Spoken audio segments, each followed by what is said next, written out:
that is a very broad sense of how social movements constitute themselves as individual organizations that add up to the movement.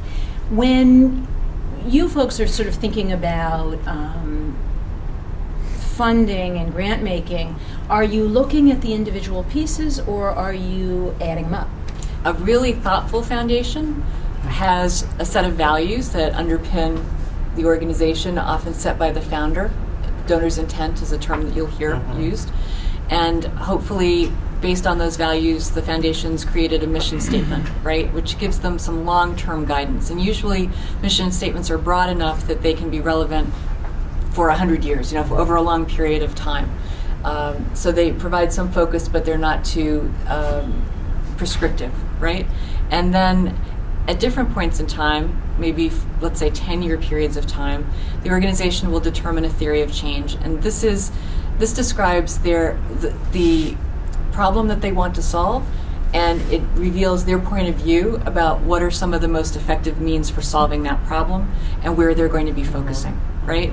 And if you think that a theory of change might be valid for a 7 or a 10-year period of time, during which time frame you're testing it, you're learning what works, what doesn't work, you might be iterating and adjusting a little bit, then a strategic plan, in my mind, operationalizes the theory of change for a 3-year or 5-year period of time. It allows you to plan your work over a timeline. It lets you financially budget your resources, figure out what your staff capacities need to be. It gets very much more practical and even tactical, right? Because you'll do an annual work plan. It will wrap up to your 3 or your 5-year strategic plan and so on.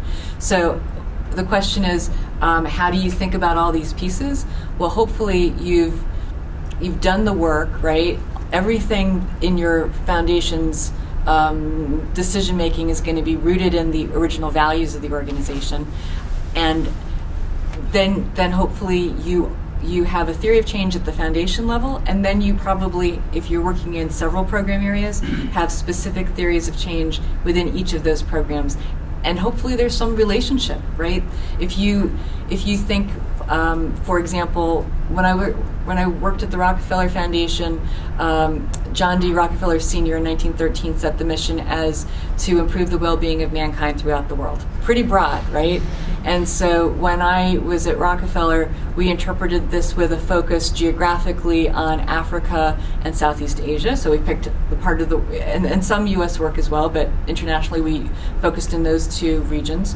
And we focused on health equity, food security, creativity and culture, working communities, and then there were some other cross-cutting themes that had to do with technology and environment and so on, right? So all of these things can roll up to improving the well-being of mankind throughout the world, but then obviously within each one you have to have some specific ideas and points of view about how to do your work.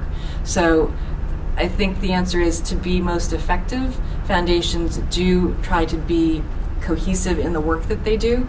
Sometimes with that cohesiveness happening at the foundation level, sometimes being comfortable having a variety of programs, but then trying to have cohesion within each of the program areas in terms of the specific grant priorities and portfolios of grants.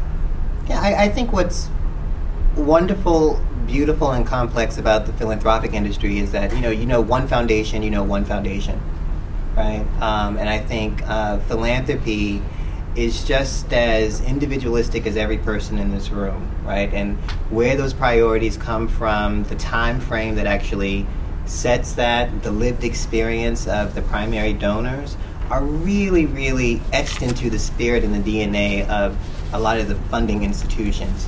So when you look at someone like George Soros, right, who kind of makes his wealth, right, his whole idea of open society really comes out of popular theorist Karl Popper, right? The whole idea, almost like the invisible hand, that if society were open, then mankind would act generously and kindly with one another, which is a very beautiful, poetic narrative.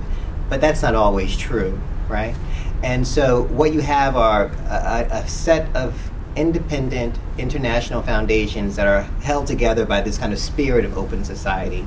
And each one is asked to kind of articulate that vision from its own vantage point of society, right?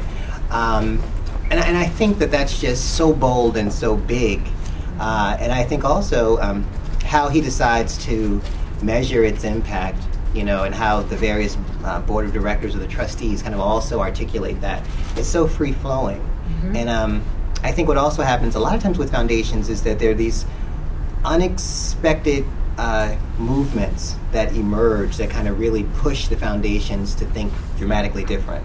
So for instance, a foundation can say, we're going to have like a 10 or 20 year strategy, but if it didn't account for the immigrant rights movement in the U.S., right, but it has to respond to that demographic, then it has to kind of rethink itself and restructure and recalibrate, well, what we just said, 10 or 20 years ago, it doesn't hold true. So this is what I mean by that whole idea that movements are, much more alive, and I think they're very hard to kind of completely measure.